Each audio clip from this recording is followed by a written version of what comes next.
So I first learned about Boothby through some online ad I found, I think on the ASHA website. I gave, I called up the front office just wanting more information.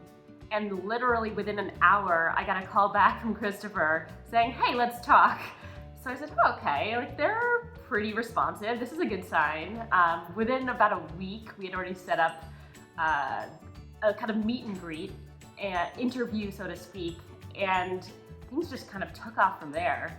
I remember when Christopher first came to quote unquote interview me, we ended up talking about travel for about 30 minutes, and then eventually I kind of said, "So about that job."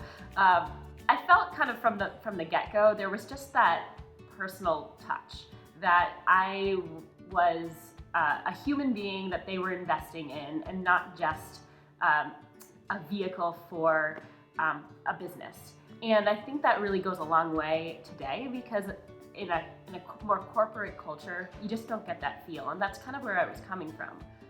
So immediately I felt this kind of shift in energy and in terms of priority as a culture. And I loved it.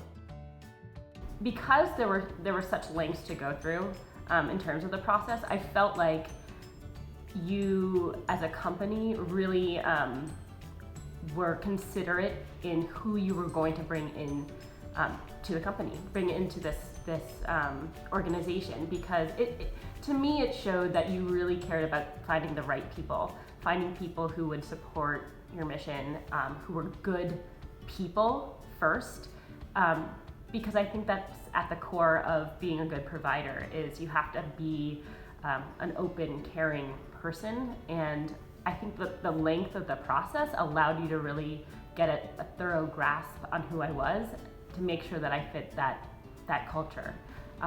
And it, for me too, going through the multi-step process, being able to provide input in terms of what I wanted out of my career, out of my life. For me, work-life balance has always been really important. And I think often the messaging I get as a millennial, so to speak, is that millennials they want all this work-life balance, and that's just not how the world works. But part of me feels like, well, that's maybe coming from a place of, well, I didn't have that opportunity. But what's to say we can't change that culture or change that approach?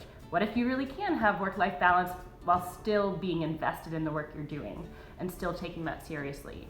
And so I really felt that. I felt like Boothby was really serious about the work, but also really serious about making sure there was that balance, if that's what you want in your life or what you wanted in your life.